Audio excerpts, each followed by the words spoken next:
Okay, it's going to be a review of Bound for Glory 2023. Just got off the air a couple seconds ago. Huge news. When the pay-per-view goes off the air, they did this awesome segment with just, all the guys under contract. And, it was Josh Alexander basically said, we got to go back to where it started. And lo and behold, they're bringing back TNA. The TNA brand is back.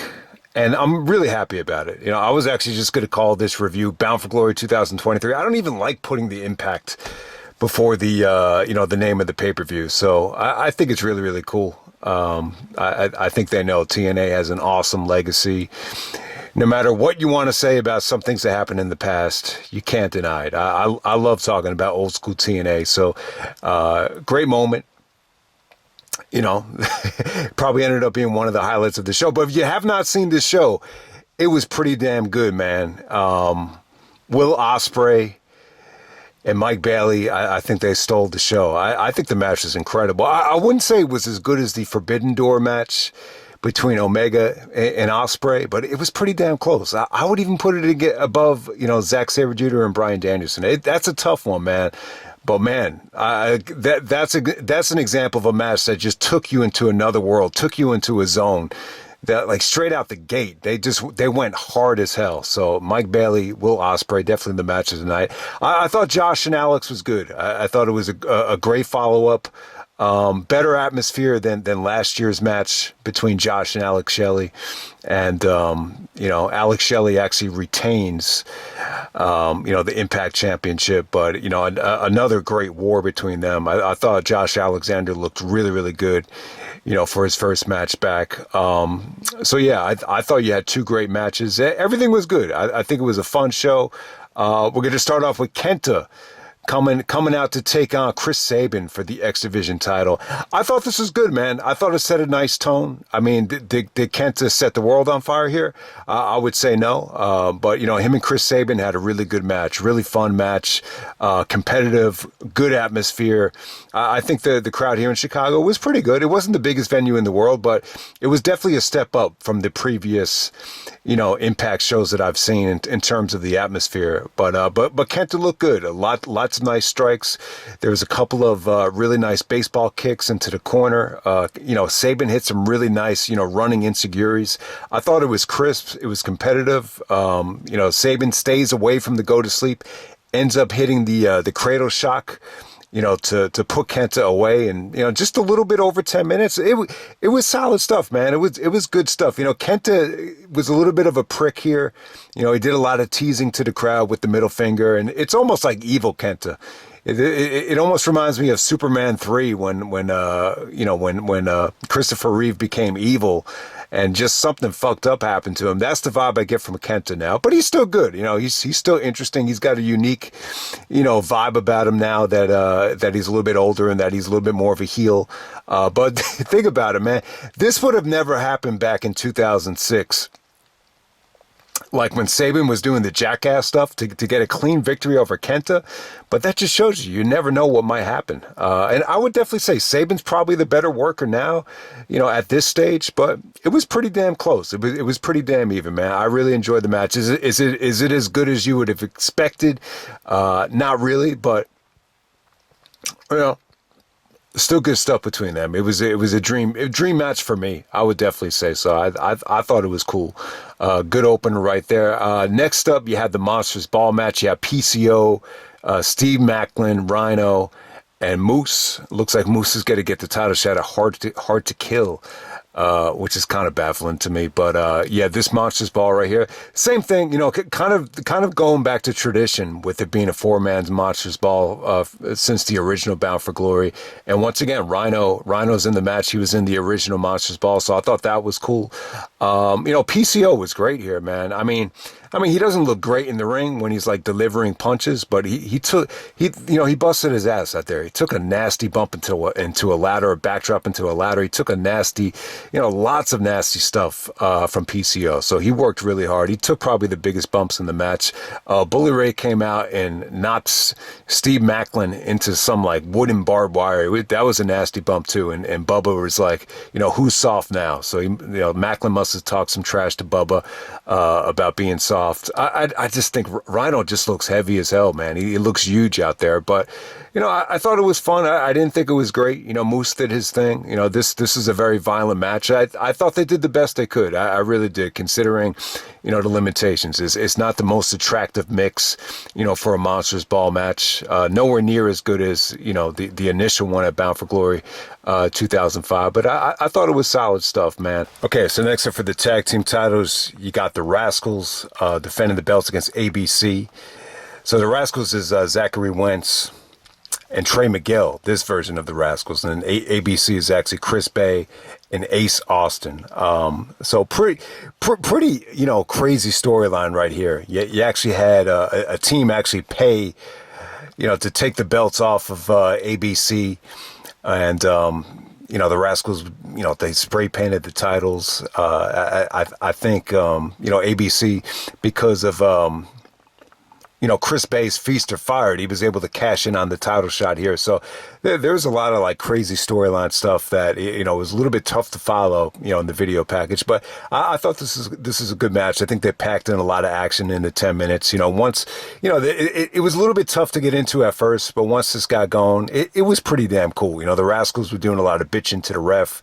There was a spray paint spot that kind of cost them the match. But overall, I thought it was great double team moves. I thought all these dudes looked really athletic.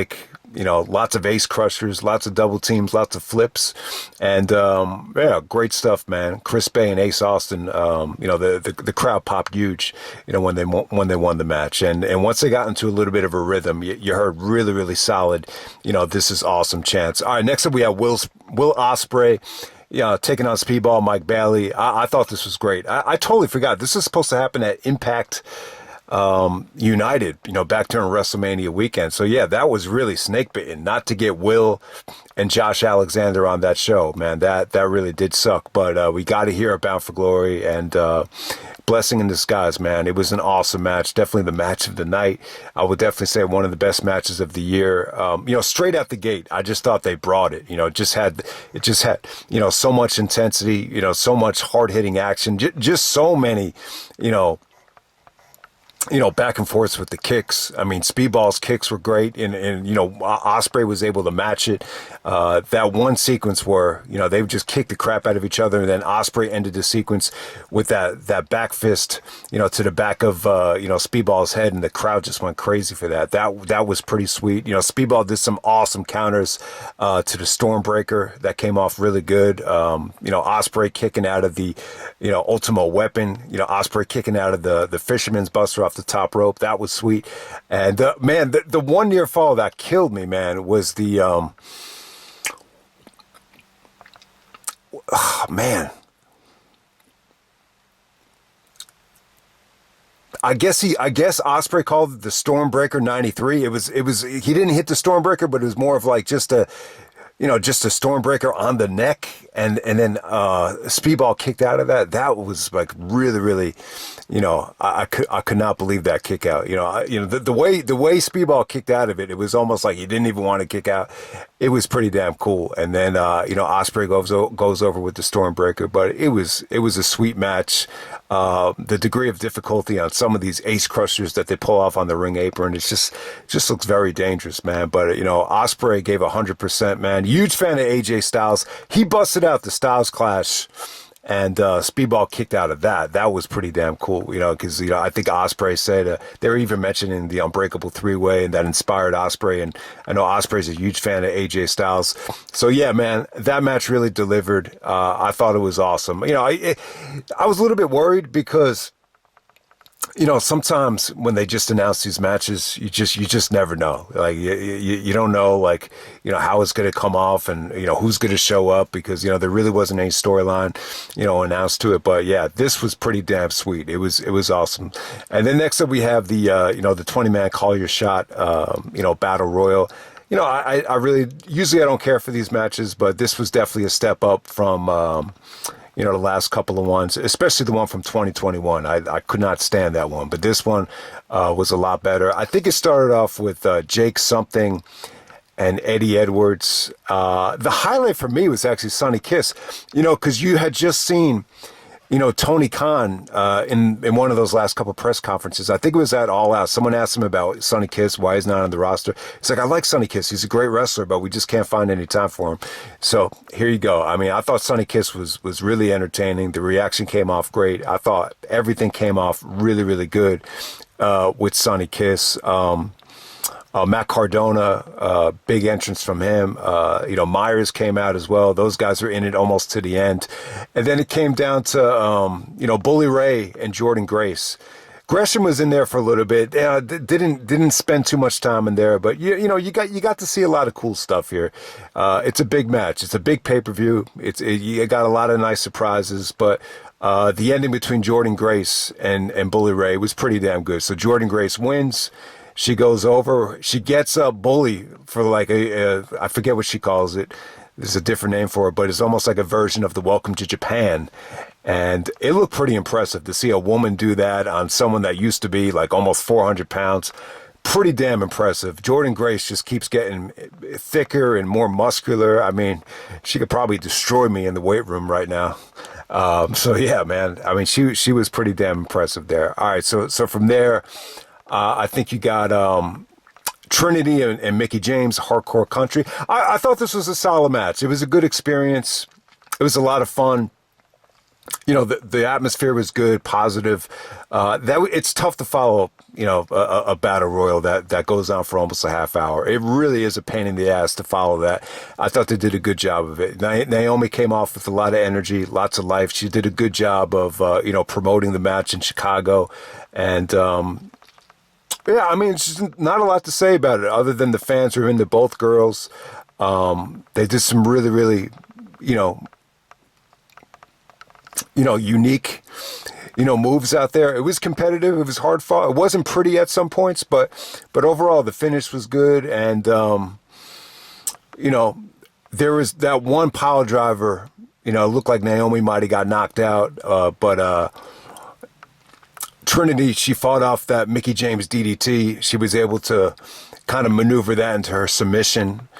I think she calls it the Starstruck. It's almost like an Anaconda Vice variation of that. And then after Mickie passes out, she actually kisses Mickie on the head like a thank you for doing the job. And it was a good experience. It was almost like, it kind of felt like this might have been Mickey's last match by the way it ended. It just kind of had that feel to it. But yeah, I wouldn't say it was great. I wouldn't say it was awful. I just think it was a nice, solid match between the two girls. It was definitely a positive experience.